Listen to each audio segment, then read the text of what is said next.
अस्सलाम वालेकुम नाज़रीन। प्रोग्राम आज मुबारक के साथ चलेंगे पाकिस्तान। हमारे ब्यूरो चीफ है वहाँ पे और पूछेंगे पाकिस्तान के क्या हालात हैं। अस्सलाम वालेकुम सर। जी वालेकुम अस्सलाम। जनाब, रोज़ाना एक FIR काटी जाती, क्या हो रहा पाकिस्तान में? बस ये कुछ सियासी इंतकाम आप कह सकते हैं कि बात तो इतनी ज्यादा नहीं होती जितना उसको बढ़ा चढ़ा कर बयान किया जाता है और कोशिश की जाती है कि किसी न किसी तरीके से मुखालफिन को किसी न किसी जुमरे में फंसाया जाए। तो बहरहाल पहले रिमांड की बात हो रही थी शहबाज गिल के कि रिमांड नहीं हो रहा, फिर कहा जी तशद्दुद बहुत किया गया, तशद्दुद को वेरिफिकेशन की गई, फिर ये कहा गया जिनसी तशद्दुद किया गया उसको वेरीफाई किया गया, फिर उसके बाद छापा मारा गया वहां पर जाके पार्लियामेंट लॉजिस में, जब तक वहां पे इजाजत ही नहीं है पुलिस के छापा मारने की, जब तक स्पीकर जो है कॉपी से अपनी इजाजत ना दे, वो भी आउट ऑफ कानून काम हुआ है। फिर वहां छापा मारा तो वहां से सैटेलाइट फोन, 4-5 सिमें और एक पिस्टल बरामद हुई है जी, ये नाजायज पिस्टल है जी।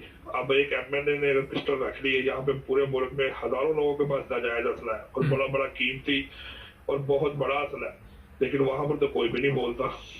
बहरहाल ये तो अब एक गवर्नमेंट है जो चाहे, जिसकी हुकूमत है वो जो मर्जी FIR काट के जिस तरह मर्जी अगले को फंसा दे। अच्छा, अभी तो बड़ी बात ये आप सिस्टम चल रहा समझते हैं कि ये इमरान खान को गिरफ्तार करने के लिए तमाम हरबे इस्तेमाल करेंगे? है। जी बिल्कुल, ये किसी भी हद तक जा सकते हैं इमरान खान जैसे। इन्होंने इमरान खान को, अब उनकी आखिरी टारगेट यही है कि हमें कोई भी तरीका अपना कर किसी भी तरीके से हम इमरान खान को जो है वो गिरफ्तार करें। आगे भी कोशिश की गई, वहां पर जो कारकुन है उनके बैठे हुए हैं, 2 से 3 हजार कारकुन है वहां पे। पुलिस के SP जो थे इस्लामाबाद पुलिस के नौशेरवान, वो गए हैं, उनको वहां पे रोक दिया गया। फिर उसके बाद स्पेशल ब्रांच के कुछ एहलकार सादे कपड़ों में गए, उनको रोका गया। तो पुलिस जो है और जो इंतजामिया है वो अब इसी कोशिश में है कि किसी ना किसी तरीके से हमें मौका मिले तो हम इमरान खान को गिरफ्तार करके तो जो गद्दारी का मुकदमा है उसके खिलाफ उसका ट्रायल शुरू करें। आप समझते हैं कि इमरान खान अगर गिरफ्तार होता है तो पूरे मुल्क में लोग आराम से बैठेंगे जिस तरह वहाँ? नहीं जी, उसमें ये है कि अगर ये किसी ना किसी तरीके से इमरान खान को गिरफ्तार कर लेते हैं तो पूरे मुल्क में जो PTI के कारकुन है वो बाहर निकल आएंगे और एहतजाज करेंगे, सड़कें ब्लॉक कर देंगे। तो एक बदतमीज की मुल्क के अंदर इंतशार की जो सिचुएशन है वो पैदा हो जाएगी जैसे पहले होती है। तो क्योंकि वो अपने लीडर के साथ बड़े फेथफुल तरीके से पेश आ रहे हैं, तो उन्होंने पहले भी इस बात का दिया है कि अगर हमारे लीडर को गिरफ्तार किया गया या इस मामले में हमें कोई इत्तला मिली कि आप इसे गिरफ्तार कर रहे हैं तो हम इसका भरपूर जवाब देंगे और भरपूर तरीके से एहतजाज करेंगे और हो सके कि सारे मुल्क को बंद कर दिया जाए। अच्छा, इनका राब्ता बहुत तेज है। जिस तरह उस रात देखा कि ये WhatsApp ग्रुप बने हुए हैं कि 1 सेकंड में ये सब लोग बगैर, मेरा ख्याल है, खाना खाए बगैर उधर को चल पड़े जिधर को उनको ऑर्डर जी हुआ। बिल्कुल, व्हाट्सएप सोशल मीडिया ने इतनी तरक्की कर ली है कि सोशल मीडिया कोई बात जो पुलिस के एक आप लगाने के तफ्तीश वाले कमरे से बात शुरू होती है तो वो अभी बाहर अफसरान तक तो बाद में पहुंचती है, बजरिया सोशल मीडिया वहां तक जल्दी पहुंच जाती है। तो जिस बंदे को भी पता लगता है वो बजरिया social media, WhatsApp, Facebook, Twitter, वो एक ग्रुप्स बने हुए हैं, उसमें ऐड करते हैं, उस पर न्यूज करते हैं। तो वो एक तो न्यूज जो होती है समझ लिया आपके 10 से 15 मिनट में पूरे शहर में वायरल हो जाती है। तो इस तरीके से ये फौरी तौर पर इकट्ठे हो जाते हैं।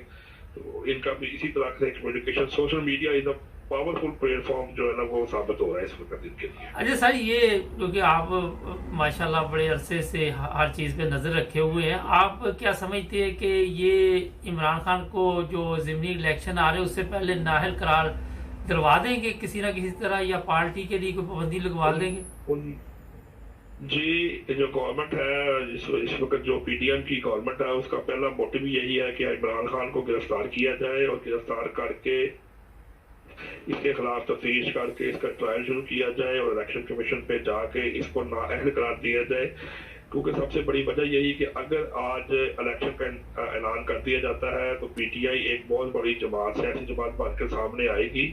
तो इस वजह से कि अगर ये हम इलेक्शन करवाते हैं तो फिर तो हमारा स्टेटस आने वाले फ्यूचर का कुछ भी नहीं है। तो इस वजह से वो कोशिश कर रहे हैं कि इमरान खान को गिरफ्तार किया जाए और उसकी पार्टी को नाअहल करार दिया जाए, ताकि आने वाले इलेक्शन में जब ये पार्टी नाअहल होगी, हिस्सा ही नहीं ले सकेगी, तो पीछे से फिर हम अपनी मर्जी से सारा कुछ कर सकेंगे। सर ये बताइए कि 2 सूबों में इमरान खान की गवर्नमेंट है, तो अगर ये इस तरह का काम करते हैं तो जिस तरह पिछली दफा ऐलान हुआ, वहां तो तूफान आ जाएगा पाकिस्तान में, पहले सैलाब आया हुआ है, उसकी तो जी किसी जी को फिक्र नहीं। जी बिल्कुल, ये बात ठीक है आपकी कि अगर ये इस तरह करते हैं तो वो तो बड़ा एक, आप समझ लें कि आवाम, ये जो पीटीआई के अहलकार है वो तो कहते हैं कि अगर हमारे लीडर को हम गिरफ्तार किया तो हम मुल्क से ईद की ईद बजा देंगे, हम जो है वो खामोश नहीं बैठेंगे, हमने बहुत जुल्म सहा है, तो ये जो इम्पोर्टेंट गवर्नमेंट है इसको हम फिर खूब मदद छिकाएंगे कि किसी तरह किसके इकदार पे कब्जा किया जाता है, तो फिर हम होंगे तो या गवर्नमेंट होगी तो फिर ये देखेंगे कि कौन सामने आता है कौन जीता है। तो इस वक्त जो आप ये कह रहे हैं कि पीटीआई के जो अहलकार है वो फुल चार्ज है, तो वो किसी भी किस्म से लिहाज की सूरत में नहीं है। अगर कोई ऐसा गलत कदम गवर्नमेंट ऑफ पाकिस्तान उठा लेती है तो उसका खमियाजा जरूर पाकिस्तानी गवर्नमेंट को भुगतना पड़ेगा। अच्छा, इसमें जरदारी साहब कुछ डर रहे हैं कि गिरफ्तार किया गया तो ये ना कि हमारी भी वक्ती आ जाए, हमारे लिए भी यहाँ रहना मुश्किल हो जाए, तो आप क्या समझते हैं कि ये नून लीग वाले इत्तेफाक करेंगे उनकी बात से? देखिए, नून लीग का और पीडीएम का एक ही मोटिव है कि इमरान खान को नाअहल करार दिया जाए, गिरफ्तार किया जाए। तो अगर जरदारी साहब की ये सिचुएशन है कि वो इस बात पे डर रहे हैं कि सिचुएशन खराब हो जाएगी, हमारे लिए रहना मुश्किल हो जाएगा, लेकिन अगर वो यहाँ पर रहता है तो अगर वो रह कर इलेक्शन का हिस्सा बनता है तो फिर इन जो छोटी मोटी सियासी जमातें हैं इनका वजूद कोई नहीं है। क्योंकि इस वक्त अगर इलेक्शन होते हैं तो पीटीआई जो है एक बहुत बड़ी मौसर सियासी जमात बन के सामने आएगी, फिर इन जैसी छोटी जमातों का वजूद खत्म हो जाएगा। तो इसलिए उनको इस अपने वजूद को बरकरार रखने के लिए, अपनी सियासी साख को बरकरार रखने के लिए इस बात का फैसला करना ही पड़ेगा कि किसी न किसी तरीके से इमरान खान को गिरफ्तार किया जाए और उसकी पार्टी को नाअहल करार दिया जाए। सर, सैलाब ने बड़ी तबाही वहां पे नजर आ रही है और लोग मेरी इतला के मुताबिक भूखे प्यासे बैठे हुए हैं, किसी को इस चीज की भी फिक्र है वहां पे? आपने कुछ देखा, कुछ इस तरह की हरकत भी? जी, तकरीबन जो डिजास्टर मैनेजमेंट सेल है उसके मुताबिक 40 से 42 हजार अफराद डायरेक्टली मुतासर हुए हैं। रोजान जुमाली बलोचिस्तान सूबा से ये मुकम्मल तौर पर तबाह हो चुका है। पाकिस्तान आर्मी के जो रिलीफ कैंप्स है वो कोशिश कर रहे हैं, कई जगह पे गवर्नमेंट के लोग गए हैं, लेकिन मोस्टली लोगों पर यह शिकायत की गई है कि वहां पर कोई इमदादी सरगर्मियां नहीं हो रही, ना कोई इमदाद लेके पहुंचा है, लोग बेजारों मदद कर बैठे हैं, खाने के लिए भी कुछ नहीं है, सर छुपाने के लिए भी कुछ नहीं है। तो जिस तरीके से गवर्नमेंट ऑफ पाकिस्तान को एक सिंसियर होकर एक प्लेटफॉर्म पे पार्लियामेंट को इकट्ठा एतमाद में लेकर इस मुश्किल हालात में तावन करना चाहिए था, वैसा हो नहीं रहा और ना ही होता नजर आ रहा है। या आप समझ लें कि अगर 10,000 बंदा सैलाब से मुतासर है तो उसमें से 3,000 बंदे को रिलीफ फंड दिया गया है, रिलीफ दिया गया है, बाकी तो 6-7 हजार बंदा उसको पता ही नहीं है कि आप कहाँ पर है और ना ही उसकी तरफ तवज्जो खसूसी दी जा रही है। सर, ये अक़वाम मुत्तहिदा में भी ये आवाज़ उठाई गई है कि इंसानी हकूक़ का ख्याल नहीं रखा जा रहा है, इमरान खान के खिलाफ दहशतगर्दी के मुकदमा दर्ज किए जा रहे हैं। कोई इससे फर्क पड़ रहा है पाकिस्तान की गवर्नमेंट को, या इससे एक बदनामी हो रही है और हम गलत रास्ते पे चल रहे हैं? जी बिल्कुल फर्क पड़ता, क्यों नहीं पड़ता जी, बदनामी भी हो रही है, उस पर फर्क भी पड़ता है, लेकिन अगर ये महसूस करें इस बात को, ये समझे तो फिर तो बात है। अगर ये महसूस ही ना करें, इस बात की तरफ तवज्जो ही ना दें तो फिर क्या कर सकते हैं। इनको पता होना चाहिए कि इंटरनेशनल तौर पे मीडिया हमारे साथ क्या सलूक कर रहा है, हमारी क्या रिपोर्टिंग हो रही है, हम किस जगह पे खड़े हैं, IMF क्या कह रहा है, अमेरिका क्या क्या स्टैंड है। 2 दिन पहले अमेरिका ने भी बताया कि ये जो इमरान खान का मामला है गिरफ्तारी का, ये उनका निजी मामला है, इसके अंदर हम कोई दखल नहीं दे सकते, ना इसके ऊपर बात कर सकते हैं, ये उनकी अदलिया का मामला है, उनकी गवर्नमेंट का मामला है। तो ये जगहसाई दोबारा होती है और हो भी रही है। तो इस बात की तरफ गवर्नमेंट को ख्याल करना चाहिए कि हमारी किसी स्टैंड के ऊपर भी कोई अच्छा मौका दुनिया के सामने नहीं आ रहा। सर, कल कुछ खबरें मेरे सामने आई हैं, जरा आप बताएंगे क्या हुआ वहाँ? कुछ अहमदियों के मतलब सोशल मीडिया पे खबरें चल रही? जी, ये अपना वाकया है 21 और 22 अगस्त की दरमियानी रात का कि वहां पर तकरीबन एक गांव है 203 आरबे मानावाला, डिस्ट्रिक्ट फैसलाबाद। तो वहां पर तकरीबन कोई 1947 से पहले, मतलब पाकिस्तान बनने से पहले जो है वो वहां पर कब्रिस्तान था जो मुश्तरका तौर पर इस्तेमाल होता था। वहां पर तकरीबन एनजीओ की 90 से 95 के करीब कब्रें हैं, जिसमें से शरपसंद नासर जो थे वहां पर वो आए हैं और उन्होंने वहां पर आके तकरीबन 19 के करीब जो कब्रें थी उनको उन्होंने तोड़ के तो डिमोलिश कर दिया, बिल्कुल मिलिया-मेट कर दिया और वहां पर वो जुलूस की शक्ल में खड़े रहे हैं। तो उन्होंने जो है ना वहां पर इसकी बेरुख्त की भी कोशिश की है और वाकया जो है ये तकरीबन 21 तारीख का है। तो पुलिस ने कोई कार्रवाई की इसके मतलब? सर, पुलिस ने कोई कार्रवाई नहीं की, बल्कि उल्टा जब पुलिस को कहा गया तो पुलिस ने, क्योंकि ये सारी जितना भी काम होता है ये पुलिस के ईबा के ऊपर हो, वहां पर जो मुतलका एसएचओ था, जब हमने उससे बात की है तो उसने हमें ये बल्कि हमें ऊपर प्रेशर था, तो मॉब है तो हम मॉब के आगे कुछ भी नहीं कर सकते। हालांकि एक एसएचओ है वो जो मर्जी कर सकता है, उसके पास इख्तियार है कि वो अपने अफराद को, नफरी को बुलाकर वहां पर उसको डिस्पर्स कर ले, उसको खत्म कर ले, लेकिन बाद उसने ऐसा कोई वाक़या नहीं किया। और 19 के करीब जो कब्रें थी उसको बसमार कर दिया गया, उसके कस्बे तोड़ दिए गए, और कस्बे तोड़ने के अलावा उनको जो निशान बने होते थे वो भी खत्म कर दिए गए। बहुत शुक्रिया सर आपका।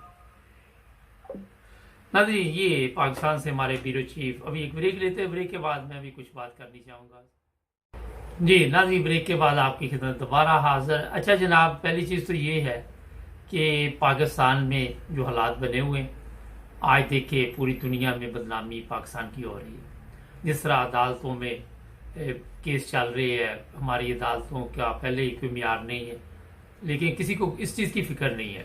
कल रात को मैं क्योंकि मैसेंजर वगैरह भी इस्तेमाल करता हूँ, फेसबुक पे भी होता हूँ, तो बहुत ही तकलीफ दे वाक़या रात एक पेश आया। वो ये कि मैंने एक फैमिली थी, कोई मेरे फेसबुक पे काफ़ी देर से हेलो हेलो थी, तो बड़े अरसे से मैंने उनके साथ रब्ता कायम नहीं किया। तो अचानक मुझे नज़र पड़ी तो मैंने उनकी खैरियत पूछी, तो उन्होंने कहा, मैंने कहा इस वक्त तक आप लोग जाग रहे, क्या बात है? वो कहते जी हमारा घर गिर गया। और फिर उन्होंने मुझे कुछ तस्वीरें भेजी घर की, तो मैं यकीन करें कि पूरी रात नहीं सो सका इस तकलीफ में। और फिर एक बात जब उन्होंने ये कही कि 4 दिन से हमने खाना भी नहीं खाया, कोई हेल्प नहीं आई, हम लोग जहाँ पे काम करते थे वो डेली की वो पैसे मिलते थे, तो हर चीज़ बंद हुई हुई है। ये कराची की बात मैं आपको कर रहा हूँ। तो वहाँ मैं बहुत ही परेशान हुआ उनकी बात सुन के। एक भाई जो मजदूर है और बाकी लड़कियां घर में, वालिद वफात पा चुका है या पता नहीं, मैंने पूछा नहीं है, लेकिन कोई सरबराह नहीं घर में। खैर जो भी है, मैंने फिर उनसे कहा कि सुबह होती तो कुछ ना कुछ आपका बंदोबस्त करते हैं, कोई खाने पीने के लिए कुछ ऐसा इंतज़ाम। तो वो बहरहाल बात ये बताने का मकसद है कि जिस मुल्क के सियासतदानों ने सारी ज़िंदगी, ये सिंध, जरदारी, भुट्टो, ये लोग आके लोगों को कहते कि भुट्टो जिंदा है, वो भुट्टो तक गर्क हो गया, मर खप गया। ये लोग अब जो मर रहे हैं इनकी किसी को फिक्र है? जो लोग भूखे हैं इनकी कोई फिक्र है? आपकी सियासत, आपकी गंदी सियासत, एक दूसरे पे मुकदमात के अलावा और कुछ भी नहीं। आप लोग पाकिस्तानी अवाम के दुश्मन हैं, आप पाकिस्तान के दुश्मन हैं। ये जितने भी लोग इस वक्त पाकिस्तान में है, उसमें मैं आपको ये भी बता दूं कि जी फौज वहां चलेगी और चंद लोगों को चीजें दे दी और ये कर दिया, वो कर दिया। अभी रिपोर्टर ने बताया कि 40 से 50 हजार लोग वहां पे मदद ही नहीं पहुंचे। ये वो मिट्टी झाड़ने वाले ड्रामे जो इनको बंद कर दे, ये इससे बड़ा अजाब क्या होगा कि पूरी दुनिया से आप भीख मांगते हैं, फिर भी पाकिस्तान में ये हालात है। और आपके मकान क्यों नहीं गिरते? आपके घरों में बारिश क्यों नहीं आती? गरीब के घर में बारिश आती। गरीब 4 दिन से भूखे बैठे हुए हैं और वहां पे आप अपनी पिकनिक मना रहे हैं, बयानात दे रहे हैं, इसको पकड़ लो, उसको पकड़ लो, वो कर लो, ये कर लो। क्या तमाशा आप लोगों ने बनाया हुआ मुल्क का? शर्म से डूब मरने का मकाम। इस जिस बारिश में ये लोग डूबे, आप क्यों नहीं डूबते? इसलिए आप डूब कर मर जाए। आप लोगों ने ना निकासी का पानी का इंतजाम, ना वहां पे कोई ऐसा इंतजाम कि किसी को महफूज मकाम पे पहुंचाया जाए, ना किसी के लिए खाने का कोई बंदोबस्त, ना किसी के लिए पीने का पानी। वो जो तस्वीरें मेरे सामने आई, मैं हैरान कि वो उस घर में रह कैसे रही है। वो किसी वक्त भी घर गिर सकता है। आपने देखा मस्जिद में लोगों ने पनाह ली, मस्जिद गिर गई। इससे बड़ा आप लोगों पे अजाब क्या आएगा? ये ना समझे कि वो मर गए, आपके जमीर मर गए, आपके लोगों ने लान तान शुरू की। आप लोगों ने सिंध में ऐसा ड्रामा किया हुआ, यही हाल जनूबी पंजाब का है कि वहां पे किसी को ख्याल ही नहीं। जबानी की लान कर देते हैं कि ये जनाब वहां मदद पहुंच जाए, ये पहुंच जाए, वो पहुंच जाए। क्या पहुंचना वहां? दूसरी चीज ये मैं बताना चाहता हूं कि जो साहब हैसियत लोग हैं, ऐसे लोगों के घरों की पता करें जाके, उनकी मदद करें जाके, उनको खाना लेके जाए, उनके लिए दें, उनके लिए राशन लेके दे। वहां सिंध में मुझे पता है जो आटा पंजाब में 1000 का, वो 2000 का थैला मिल रहा है। ये आपने तरक्की कराई है मुल्क की, ये बेड़ा गर्क किया मुल्क का। अब आप कहते हैं हम बाहर नहीं निकल सकते, लोग जूते मारते, हमारे मुंह पे थूकते हैं। आपने देखा कि जब भी ये बाहर जाते हैं तो इनको जूते पड़ते हैं। क्यों पढ़ते हैं? इनकी करतूतों की वजह से पढ़ते हैं। और क्या वजह आ सकती है? जो इन्होंने काम किए हैं इसी लायक है ये लोग। ये जरदारी उधर बिलावल हाउस लाहौर में चला गया, इधर चला गया, पैसा लगा दिया, यूरोप में जायदाद खरीद ली, सब पिकनिक मनाने आए हुए हैं आप लोग। शर्म का मकाम है। तो इसलिए जो भी लोग अपनी ताकत रखते हैं ऐसे लोगों की फौरी मदद करे। ये गवर्नमेंट के चक्कर में ना, इनकी तरफ से सारी मर्जी, इनको कोई फिक्र नहीं है। मैं आपको बता दूं, आप ये अगर ये समझें कि ये सब कुछ फर्क नहीं पड़ता। तो मुझे रात बहुत दुख हुआ ये देख के। मैं तो जो भी उस फैमिली के साथ राब्ते में हूँ, अपने तौर पे जो भी उनकी मदद कर सका करूँगा। मगर ये एक फैमिली का मसला नहीं है, बेशुमार कर रहे हैं वहाँ। मैंने बूढ़े लोग देखे, मैंने बच्चे देखे। आप सोच नहीं सकते कितनी तकलीफ की बात। हमारी मीडिया को इतने दिन होश नहीं आया, सबसे पहले ये खबर लगाते हैं फलां पे केस हो गया, फलां पे केस हो गया। तो ये चीज़ें जो है हमने तब्दील करनी है। सब्सक्राइब करें हमारे चैनल को, जुड़े रहें हमारे साथ ताकि और भी